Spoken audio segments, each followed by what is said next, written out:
Hello, welcome to this anti-war channel discussion, and it's a title that Neutrality in Light of the Saudi Arabia-Turkey Conflict Issue 2018.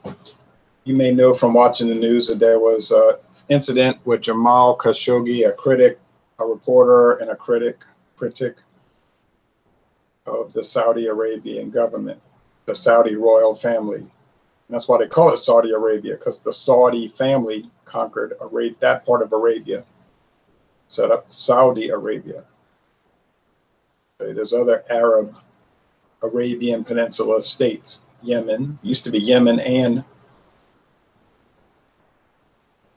Aden, Crown Colony of Aden, in the Aden Protectorate. Oman, Trucial Oman, or as they call it, the Trucial States, because they had a treaty with Great Britain, the Trucial, meaning they had treaties with Great Britain for protection. Bahrain and Kuwait. Bahrain, Qatar. Forgot about Qatar. Well, they were part of the Trucial States. Trucial States are today the United Arab Emirates. Oman, which is today called Oman. Sometimes old maps call it Muscat in Oman. South Yemen, or like I said, Aden and the Aden Protectorate. Later on, the Federation of South Arabia. Then Yemen. Since 1990, Yemen, North Yemen, or the Yemen Arab Republic, united with Yemen, and Saudi Arabia. Okay, but anyway, excuse me. Saudi Arabia and Yemen have Saudi Arabia and what am I drinking? Water. Saudi Arabia and Turkey have a long history of conflict. Up until 1918, well, really until 1914, the Turks, the Ottoman Turks, controlled most of that area. Not the interior of Arabia, because it was a desert wasteland and never could establish firm control. So it was various tribes that controlled Central Arabia. Back into the days of the Bible, all the way to the book of Genesis, you had Arabian tribes wandering through, caravans trading with the Assyrians, the Arameans, the Hebrews, the Egyptians, etc. There's nothing new. Then the Turks came in from Turkestan and Asia, who were chased out of Asia, half of them chased out of Asia by the Mongols, Kublai Khan. Well, Genghis Khan, and then later Kublai Khan. All right, so they came pouring in and they pushed the Eastern Roman Empire, or as we call it today, the Byzantine Empire. No one back then called it that. They called it the Empire of the Romans, or the Empire of the Greeks, because they spoke Greek mainly, the Greek Empire. Pushed them out of their territory, which stretched from what we would call Iraq today, Tigris-Euphrates River, west to Greece, south to Egypt, north to Bulgaria. Pushed them out the way, kicked them mostly out of the Asia Minor Peninsula, Turkey today.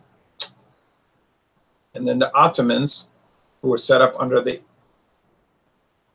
you don't want to really say emperor or sultan, more like the chief warlord Osman in the 14th and 15th century.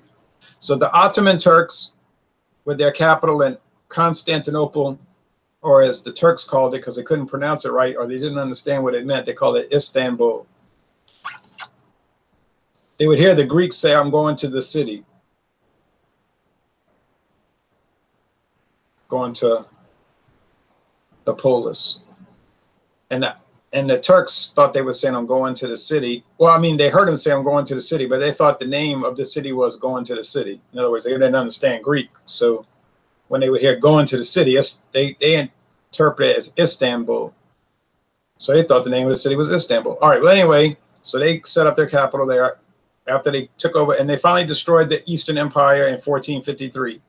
So they ruled that 1453, they tried to take over the Holy Roman Empire, the German nation, the Austrian Empire. They did take over most of Hungary, but they failed twice in two disastrous defeats, which helped destroy the Ottoman Empire eventually in the 1500s, 1571, and later in the even late as the late 1600s with their siege of Vienna, Austria, and destroyed by the combined Italian Germanic forces.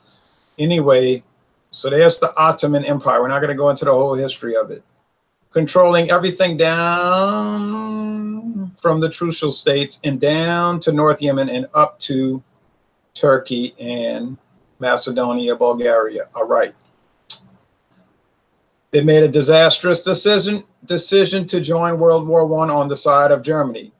World War I couldn't do the Turks any good, but the Germans talking to them saying, oh, yeah, you see, if you join us, you get all your stuff back. Not much chance of that, but a good chance you're going to lose all the stuff you still have, which is exactly what happened, because as soon as the Turks joined the war on the side of the British started bum rushing them and taking all their stuff. So in 4 years, they lost all their foreign territories except for Turkey itself. Now, that gave rise to the Saudi family taking over Central Arabia and having Saudi Arabia.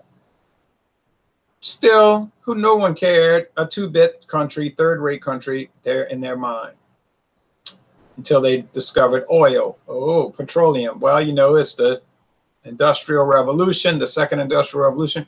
All this oil, we got to have airplanes, cars, ships, trains, and all these modern things which run on petroleum. So then everybody was interested in Saudi Arabia. You say, get on with it. What does that have to do with the United States? Well, exactly. That's the point. So now we have this current 2018 situation with Jamal Khashoggi, this reporter, anti-Saudi family critic. Who knows what ties he has? He may have ties to Tehran. He may have ties to Moscow. I just don't know. But, you know, CNN's talking to like he's some great hero, and maybe he was out there. And it's a really strange story because he decides, I want to get married. Okay, you want to get married. That's good. The Turks say, well, the only way you can get married is you got to go inside the Saudi Arabian embassy, your enemies. They got you on the track him down list, and get some paperwork filled out, and then you come out and you get married. Okay. So apparently he didn't want to go in the consulate, not the embassy, the consulate in Istanbul, because, you know, the capital is Ankara in central Turkey today. They wanted to get away from the area too close to Europe because they got invaded, and a few times they came close to losing Istanbul, Constantinople. Nobody's seen him since. There's all kind of theories. You can watch CNN, Fox, MSNBC, whatever you want to watch. They're talking about, did he disappear? Now they say, was his body cut in pieces? Was he tortured, interrogated? The sources say now the Saudis are going to say that it was an interrogation going wrong or whatever. The body was cut up. I'm wondering, why did he go in the embassy? Now, if you feel threatened, like if I go into this, I keep saying embassy. If I go into this consulate, which is similar to an embassy, by the way, it's like a satellite embassy. Well, I don't want to get into all of that. When I went to Matamoros, Mexico, there was the United States consulate. Okay. If I go into this consulate, I could be harmed or killed. See, me, I'm not going in the consulate. Well, I say that, but I've done stupid things in the past. Like, I don't know if I should walk from the Howard Johnson's Express Inn on Boston Road in the Bronx, New York, down Boston Road, and then cut across in that 161st Street to Yankee Stadium. Like, is that a bad neighborhood, the South Bronx? So I'm walking and I'm thinking, this is not good. I survived, but you know what I mean? So it's like that. But this is way worse because they got people actually looking to kill you personally. Whereas in my situation in the South Bronx, it was just going into a high crime area. Well, it seemed like a high crime area or whatever. Okay, that was years ago. Anyway, he goes in and never seen him before. So I don't know, was he set up by the Turks? In other words, they didn't want him around and they sent him in there, maybe hoping he would get killed, and then they could use that as a leverage against Saudi Arabia. This I do not know. You say, what does that have to do with neutrality? That's the exact point. Now the United States is involved. What's Trump going to do? They say on CNN today, this could be the pivotal decision of the Trump administration. And then there's Lindsey Graham, the great arch imperialist. His partner, John McCain, the other arch imperialist, died. The United States Republican liberal arch imperialist. Oh, we're going to, you know, Saudi Arabia is this, Saudi Arabia is that. We're going to do this and that to Saudi Arabia. And I always took up for Saudi Arabia. Well, naturally. And in all of this business. So I'm thinking to myself, I should do a video. What would be the American position if the United States was, in fact, a non-interventionist neutral country, as we call for the US of A to be on this channel, anti-war. Okay, well, let's just assume that the United States was a non-interventionist neutral country. There would be no conflict as far as the United States is concerned, because we wouldn't be allies, we're not formal allies, but informal allies with Saudi Arabia. We would not be informal allies with Israel. We would not be informal enemies with Iran. We would not be informal enemies of Russia, the Russian Federation. The United States would have no position on it. Maybe we would say, that's a shame that somebody disappeared, but there would be no involvement. Yay or nay, pro or con. So you wouldn't be asking, what's the president going to do? How is Trump going to respond? What's going to happen? How is this going to affect geopolitical arrangements in the East, in the Near East? You see, because the United States, since I was going to say 1898. That's a good starting point, April 1898. Or you could say April 1917. Has decided to be the world police, taking up the torch from the old world police. You know, the United Kingdom of Great Britain and Ireland since 1922, the United States of Great Britain and Northern Ireland. You say, well, the United States has to be the world police. We have to guard the world. And I'm saying to you, based on what? Who appointed the U.S. the police? Well, we have exceptionalism. Well, you know, that's what was invented by the world police as their excuse. So, and then people will say, well, you know, I was thinking about this when I was walking. They'll come up with these false premise. They'll say, well, you know, and anybody's invited to come on here and debate me. Don't just make comments. You can come personally and discuss if you have sense and you want to do it respectfully. Okay. But I don't see people wanting to do that too much. They'll criticize, but they won't.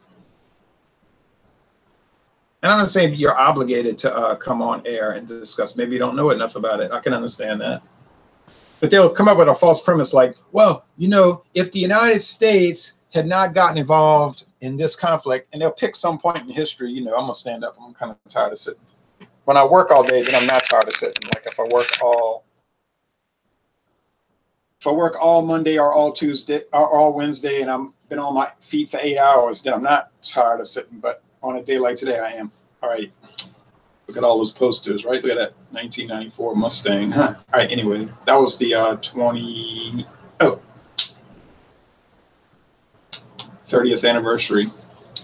And I liked how that Ford did retro history, retrofitted their history. They said, well, it's 64.5 Mustang. Which, by the way, Ford never recognized such a thing as a 64.5 Mustang.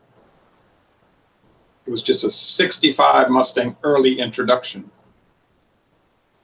See, that in real history, there is no such thing as a 64.5 Mustang.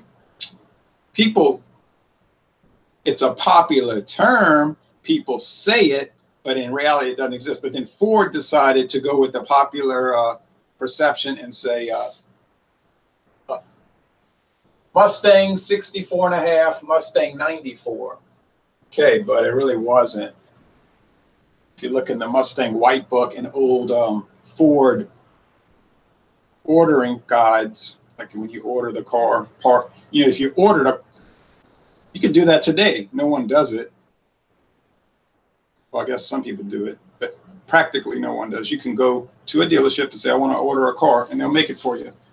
You're not going to get the big discount like, you know, they have a $4,500 rebate. You may not get that because that's on what's available, you know, might be on current supply or whatever. All right, but anyway, just thought I'd bring that up. So you go to, people will pick a point in history. Well, you know, if the United States hadn't been involved in this conflict in, just pick a year, 1941, then such and such would have happened. They're assuming that. They don't really know that. But what they're doing though, but then you can say, wait a minute.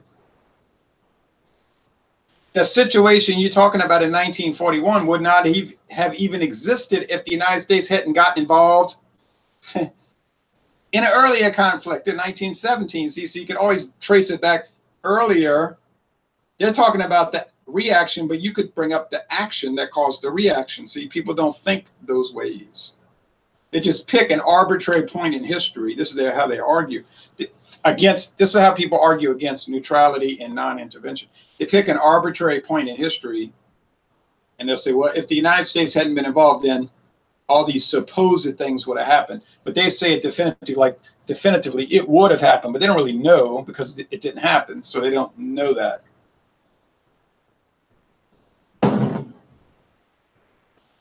The anti-war position is no, you're just assuming that. We're saying, no, you don't sacrifice 350,000 American lives to support a presumption, you see. Although, why don't you just go join a voluntary force and do it on your own? Why do you want to sacrifice other people's children to enforce or to support a presumption?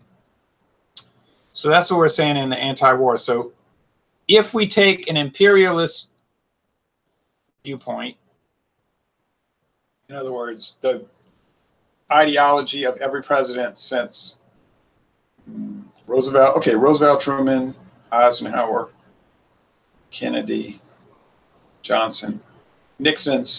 Now Nixon started, there were signs that Nixon was backing away from that, but then got rid of him.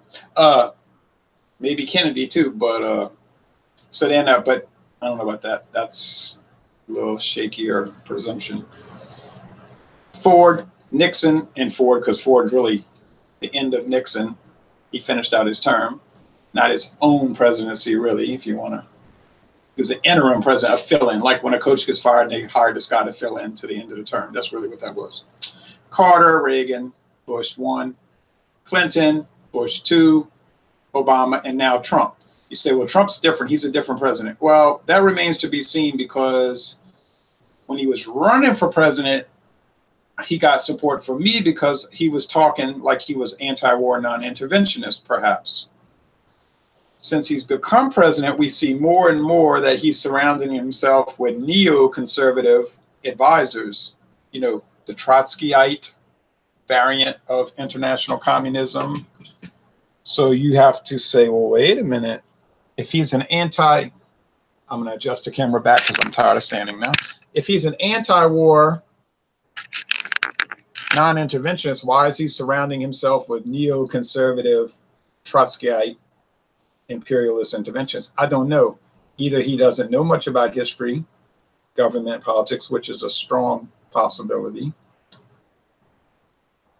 or it was a fraud all along and he knew what he was doing and he never really was an alternate right-wing choice. He was just the same thing under a false costume, you know what I mean? A costume, an act. And then all the opposition from the left and the neoconservative right, which is part of the left, is all just a play act. It's acting, it's fake. They're not really against him. They're just saying that to make you think he's different so that you'll rally behind him. I don't really know. I know this much. Time is going to tell. And I know another thing.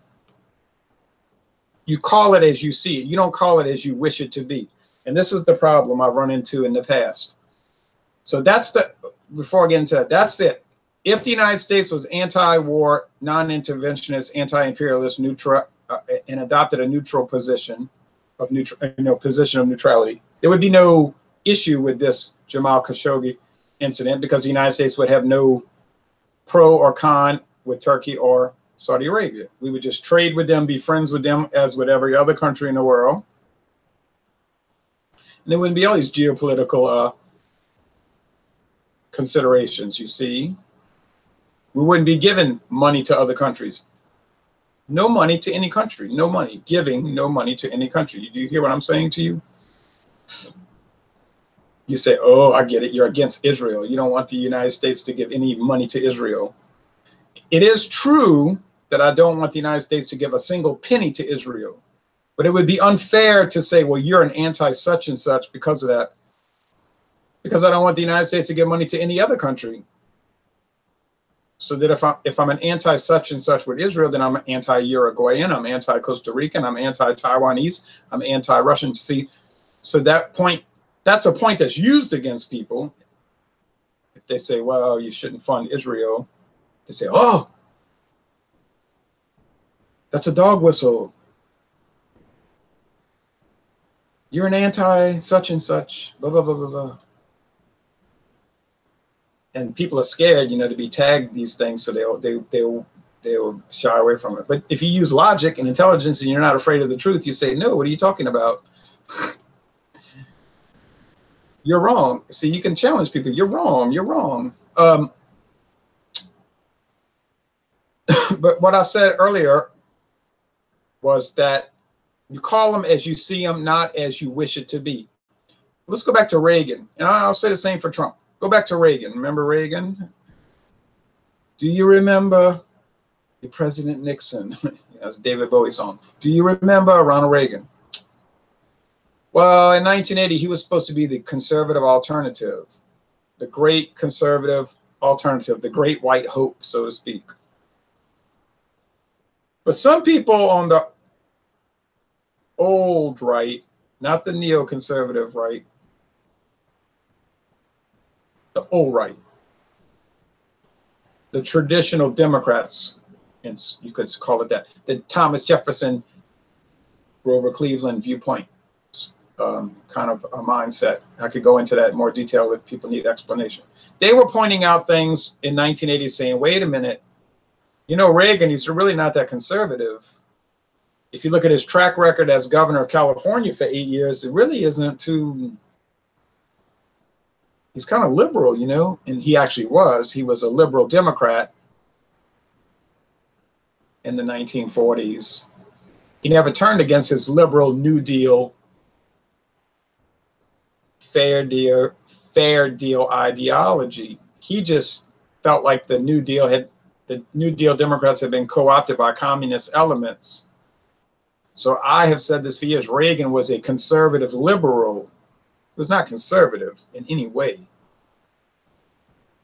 Not in any real significant way. He was a conservative liberal. Now here's Trump.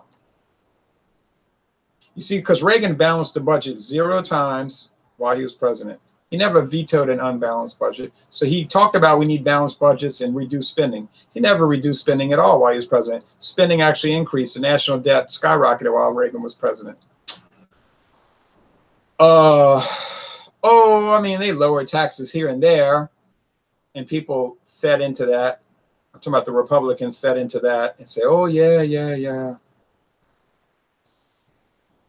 But what difference does that make? If you're increasing the national debt and inflation rises, a small tax decrease never matches the increase in prices. So you don't come out ahead. It's actually a tax increase at the end of it, in the net sense, when you subtract the cost. So here's Trump. People saying he's conservative, and I'm saying, well, I don't know how. He may be alternate right wing. May be alternate right wing in some ways, and he's dropped hints to that effect since 2015 at least.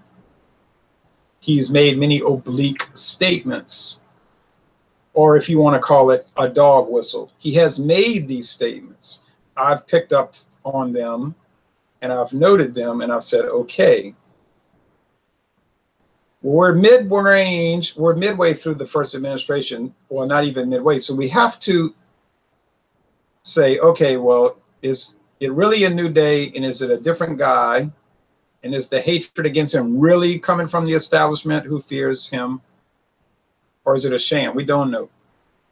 So far, there hasn't been a lot of substance to it. We still have the conflict with Russia. We still have all this meddling in the near Middle East. Still have troops on the ground in Syria invading their country. Let's speak frankly. I always believe in speaking frankly. Making war against Syria. The treacherous Obama administration, very warmongering administration. I don't know why liberals admire. Well, I mean, liberals are pro-war. They don't realize it. They're, you know what I mean? They're pro-war. They don't know it. I've talked to so many of these people, and they're so ignorant, or they're willfully ignorant. You know, like the Chicago, what was it? Chicago, one of those newspapers in 1951, I believe, said that President Truman was either a fool or he was willfully ignorant of communist infiltration in the U.S. intelligence apparatus.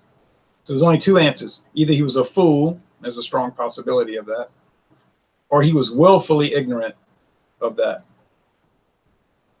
So a lot of these people who love Obama, they're either a fool about what's happening in the world, or they're willfully ignorant of the warmongering that he perpetuated.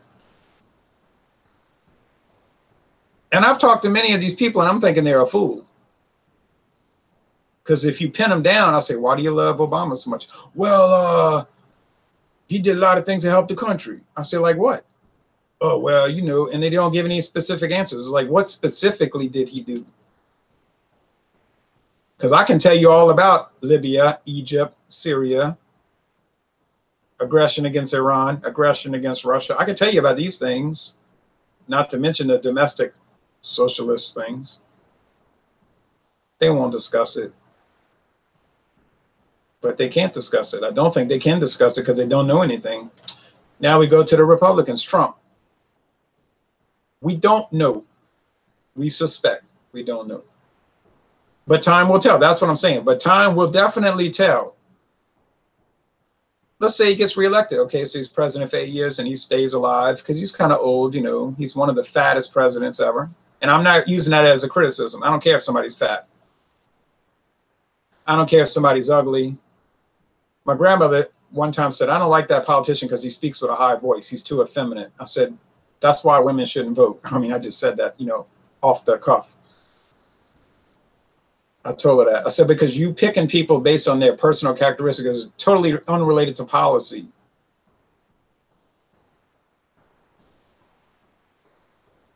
I mean, I don't care if somebody talks with a high voice. I care about their policy. What are your policy objectives? What are your positions, okay? So if Trump is the fattest president, one of the fattest in history, I really don't care. If he likes to eat fast food, I could care less about that. Why would I care if Trump likes to eat fast food and he's eccentric and doesn't smoke cigarettes and he never drank alcohol in his life? I really don't care. That's none of my business. I don't care what his personal life is. Obama liked to drink beer. That's good. That me and Obama would have had that in common. Unfortunately, being an arch imperialist, a warmonger, and a socialist maniac probably would have caused conflict between us two. Obama smoked cigarettes. Do I care if Obama smokes cigarettes? I do not. I don't use that as a personal attack against him. I remember our students in my class would get angry when I would say that. I said, what he said, he was trying to quit, you know, like they would say, oh, you don't like Obama, you're trying to pick on him. So I'm not picking on him. He smokes cigarettes. It's just a characteristic of him. I could care less if he smokes cigarettes. Martin Luther King smoked cigarettes. I wouldn't. Now, yes, I've said many things bad about Martin Luther King based on policy. Could care less if he smoked cigarettes and he liked to eat fried chicken. I like to eat fried chicken. That's not a criticism. It's a characteristic. I don't smoke cigarettes. Martin Luther King did. See, doesn't matter. We're talking about policy here. Trump is fat. I don't care if he's fat. I don't care if he was skinny. If he was a health, like a picture the healthiest, most exercise-oriented person ever. I would not care. We're talking about policy. So, but I'm saying, so if he's there for 8 years and nothing changes, then we're going to call it as it is, not as we want it to be. If the United States, after 8 years of Trump, is still giving money to Israel, still getting involved in all these foreign conflicts, bothering people around the world, being imperialist, raising taxes, spending money, never balancing the budget, being socialist with Medicare, Medicaid increases. And if Trump is just a big New Deal guy like Roosevelt, then I'm going to call it as it is. I'm sorry. I'm sorry if you get upset and your feelings are hurt. He makes good speeches. I like his speaking style, off the cuff. You know, he's not one of, that's why he was popular, because he's not one of these typical disgusting American politicians where everything is carefully stated. They're so careful with their mannerisms. They never point with their finger. You ever notice? They train them. Don't use your finger because you're pointing at people. You're like Hitler. He used to point. Everyone talks like that in real life. You see people say, I'm telling you, the Saints are going to lose to the Rams. Okay, that's how normal people talk. But politicians are not normal. So they'll get up on stage and you'll see them talking.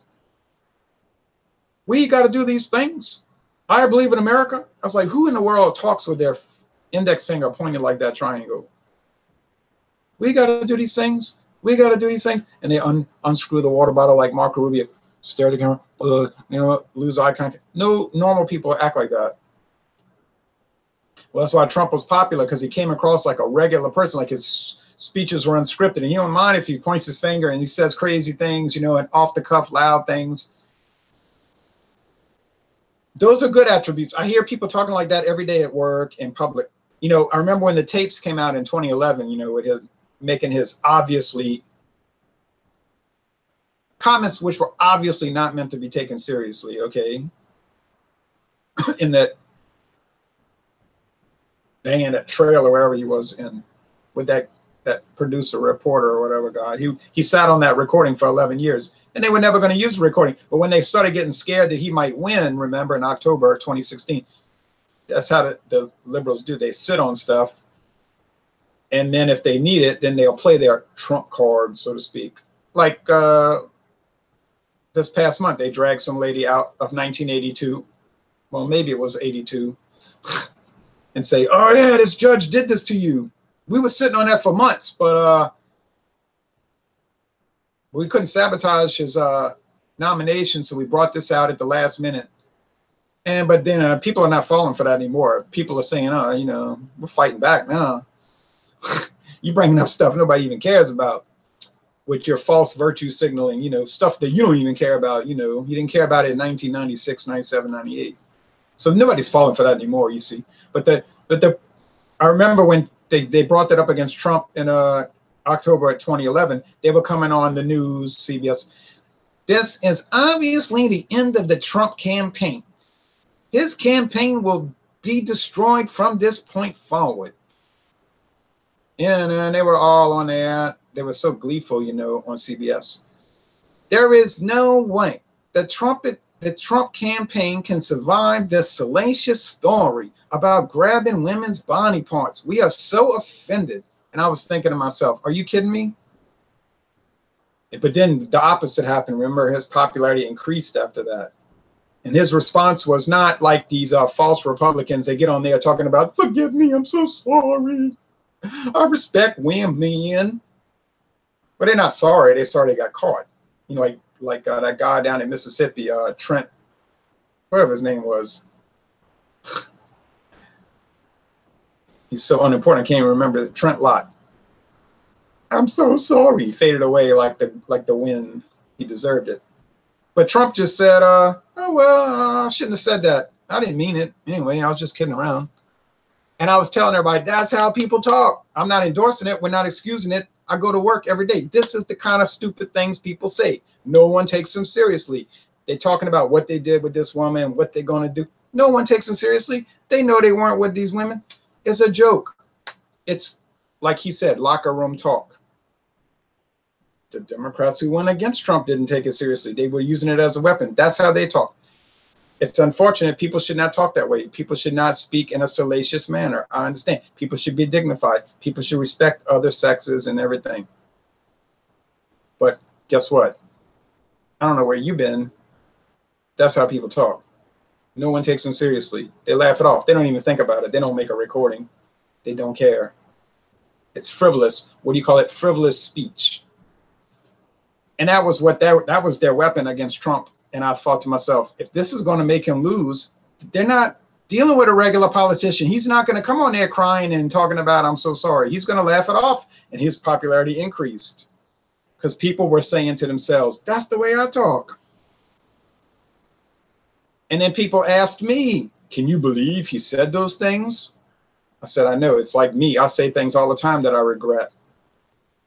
It's kind of like most people in the world. You say things and then later you say, why did I say that? I shouldn't have said that. I hope nobody recorded it. So that was a failure. But that's not the point.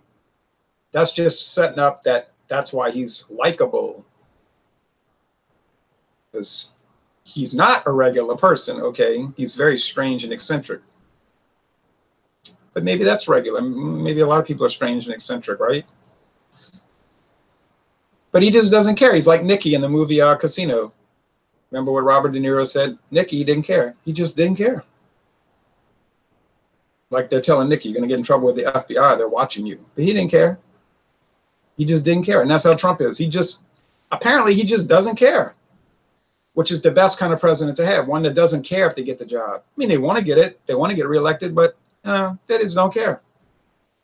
They don't care. It's a strange way of looking at things. They don't care about their personal perception, how other people think about them. You say that's a loose cannon. The best kind of cannon to have in politics. So, but the proof is in the pudding. The policies is what matter. If the United States, after 8 years of Trump, is still doing all these bad things, imperialists, interventionists, interfering, skullduggery, all kind of stuff, then we're going to give him a bad score. Now, Reagan, I don't give him a good score as president. People say, but he was so patriotic. He made people proud of America. Well, that's good. All right. I'm sure Franklin Roosevelt was proud of America. Truman was patriotic, Kennedy and all of that. That's fine. They like to say the pledge and the flag, write inspirational little ghost-written books about profiles in courage, ghost-written books. That's wonderful. It's good to be proud of your country. You stand up when they have the pledge. Or you could try to bring attention to yourself and kneel when they have the pledge so that everybody can look at you and say, look at me, buy my shirt, buy my jersey, whatever, you know. But that's not the I told my friend Tom, who was getting like very angry about it. I said, it's the policy that matters, not the sentiment. On a personal level, yeah, I like Reagan. He seemed very nice. Jimmy Carter, on the other hand, didn't seem very nice. Like cold-hearted, not friendly. All that, you know. But I mean, I don't care. It's policies that matter. And I wasn't a fan of his policies for the most part. For the most part. Some of the policies of Carter I did support. And some of these conservative people, usually they're neoconservative, I get on their case about it and they don't want to talk about it. I say, well, you know, Jimmy Carter did deregulate many industries like the airline industry, buses, and the beer industry. Oh, but they don't want to talk about that. So we have to talk about it. That's his track record. He was the coach. He was the head coach. Who was the last president to balance the budget 4 straight years? Oh, right, Bill Clinton. You say, oh, well, yeah, he did that because the Republicans were in control of Congress. Oh, well, maybe. But he was the head coach of the team, and that's what happened. Bill Clinton did balance the budget. There was a budget surplus the last 4 years. And that is the case. Didn't happen after Bush 2 came in. You've never seen a profligate spender. Bush was out of control with his spending. Out of control. Not to mention his warmongering ways. There was only one person worse. Oh, yeah, Obama, right? He was way worse than Bush. And I remember people used to say that, well, Obama was worse. I said, okay, so you got bad and worse. What do you prefer? Bad or worse? I would prefer better, but I'm weird like that. Trump, I see a lot of spending. You say, oh, but they reduced taxes. That won't really matter if real wages don't go up. See, people don't understand real wages. People don't understand inflation. So a little nitpicky, nicky-knack tax decrease. You know what I'm saying? A nicky-knack tax cut, that doesn't do you any good in the long run if there's no real, true, responsible budgeting, okay? But you can enjoy it. You can enjoy your little nickels and dimes and have a good time with that if you want. But anyway, so that's the whole point of this video. The Saudi Arabia-Turkey conflict in light of neutrality and non-intervention. Now that's cut and dry. I think I made it very clear. And I brought in little ancillary stories, but to make a bigger picture. Thank you for watching this video production. And on my main channel, I'm still trying to think of an October topic.